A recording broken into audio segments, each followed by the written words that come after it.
الحمد لله الحمد لله رب العالمين والصلاة والسلام على رسوله المصطفى أما بعد فأعوذ بالله من الشيطان الرجيم بسم الله الرحمن الرحيم قال الله تبارك وتعالى في القرآن الكريم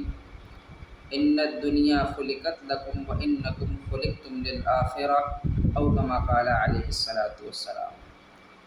محترم بزرگوں، دوستو، عزیز ساتھیوں،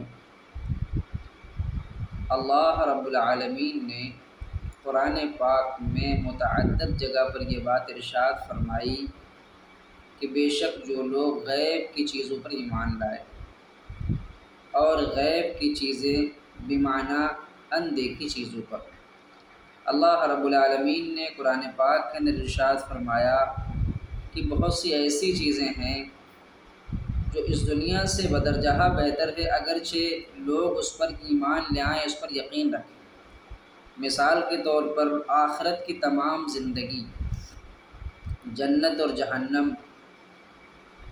قبر کے اندر کے تمام معاملات، حساب اور کتاب، جسے انسانوں نے اپنے آنکھوں سے نہیں دیکھا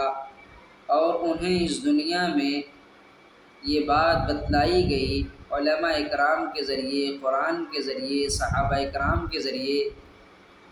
کہ مرنے کے بعد ایک زندگی ہے جو ہمیشہ ہمیش زندگی، اور جو تمہیں اس دنیا میں پیش آ رہا ہے، یہ جو تم اس دنیا میں آئے ہو تو امتحان کے لیے آئے ہو۔ اس دنیا میں جو تم کرو گے تمہیں اس کی جزا اور سزا ملے گی، اور اسی کے مطابق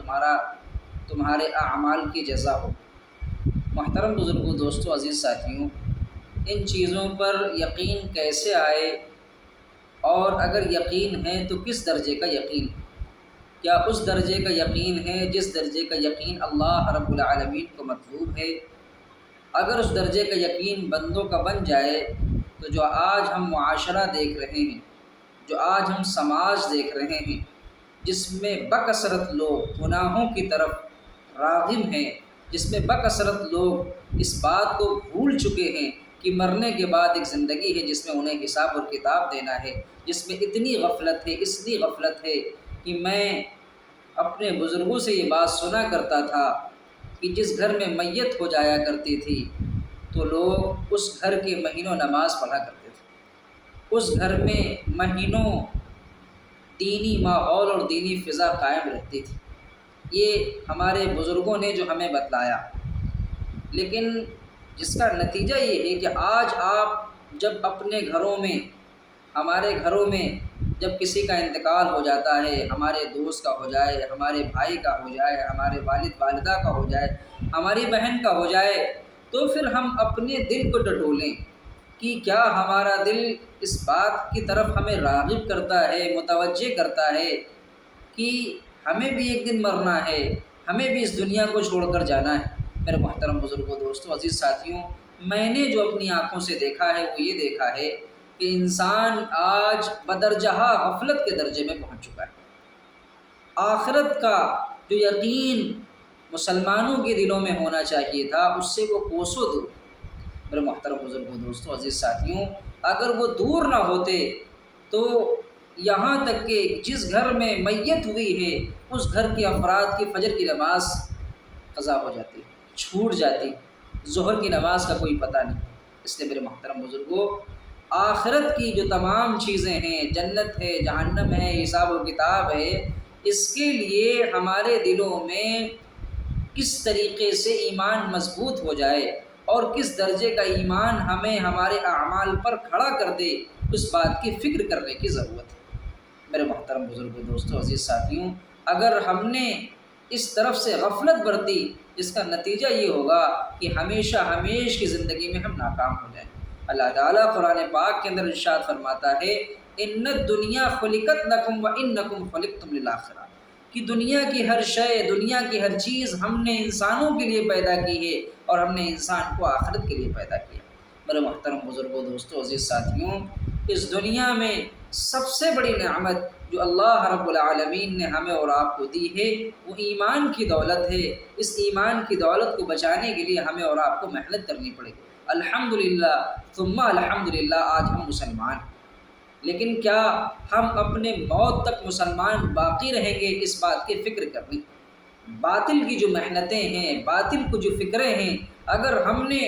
ان باتوں کی طرف توجہ نہ دی تو اللہ معاف فرمائے، اللہ معاف فرمائے، ہم ایمان سے بھی ہاتھ دھو بیٹھے۔ اس لیے میرا محترم بزرگوں، دوستوں، عزیز ساتھیوں، جو جس جہاں پر ہے، جو جس جگہ پر ہے، وہ اپنے ایمان کو بچانے کی اور اپنے ایمان کو بنانے کی فکر کرے، اس سطح کا ایمان بنائے جس سطح کا ایمان مطلوب ہے۔ میرے محترم بزرگوں، دوستوں، عزیز ساتھیوں، الحمدللہ اللہ رب العالمین نے ایک عظیم کام اس دور میں، بلکہ اس سے پہلے بھی اللہ رب العالمین نے ہمیں اور آپ کو عطا فرمایا ہے، وہ دعوت کا کام ہے۔ میں اپنے تمام ساتھیوں سے، اپنے تمام مسلمانوں سے یہ درخواست کرتا ہوں کہ آپ تمامی حضرات جو ایمان والے ہیں، مسلمان ہیں، وہ اپنی مسجدوں میں وقت دیں۔ آپ کی مسجدوں میں مشورہ ہوتا ہے، ملاقاتیں ہوتی ہیں، گشت ہوتا ہے، ان تمام چیزوں میں آپ شریک ہوں۔ جب آپ دین کی محنت میں لگ جائیں گے تو اللہ رب العالمین آپ کے ایمان کو مضبوط بنا دیں گے، اور آخرت کی جو تمام منزلیں ہیں میرے محترم بزرگوں، دوستوں، عزیز ساتھیوں، وہ آسان ہو جائیں گی۔ آخرت کی تمام منزلوں میں سب سے پہلی منزل قبر ہے۔ حضور اکرم صلی اللہ علیہ وسلم نے ارشاد فرمایا، القبر روضۃ من ریاض الجنت و حفرۃ من حفر النیران، کہ قبر جو ہے وہ جنت کے باغوں میں سے ایک باغ ہے اور جہنم کے گڑھوں میں سے ایک گڑھا۔ اس لیے آخرت کی تمام چیزوں پر یقین آ جائے، اس کے لیے ہمیں اور آپ کو آج محنت کرنی پڑے گی۔ جو جس شعبے میں ہے وہ دین کا کام کرے اور اخلاص کے ساتھ کام کرے۔ آج کام کرنے والے تو بے شمار نظر آ رہے ہیں، لیکن اخلاص جو عظیم دولت ہے، اگر وہ ہمارے اور آپ کے پاس نہیں ہے تو ہم سے زیادہ خسارے میں اور ہم سے زیادہ نقصان میں کوئی شخص نہیں ہے۔ اس لیے میرے محترم بزرگوں، دوستوں، عزیز ساتھیوں، اپنی جنت کو بنانے کے لیے، اپنی آخرت کو سنوارنے کے لیے ہمارا اور آپ کا امتحان چل رہا ہے۔ اس امتحان میں کامیاب ہونے کے لیے ہمیں ہر وقت فکر میں رہنے کی ضرورت ہے۔ ایک لمحے کی غفلت ہمیں اور آپ کو بہت بڑے خسارے میں ڈال دے گی۔ اللہ رب العالمین سے دعا ہے کہ اللہ رب العالمین ہم سب کو کہنے سننے سے زیادہ عمل کی توفیق عطا فرمائے۔ وآخر الدعوانا ان الحمد للہ رب العالمین۔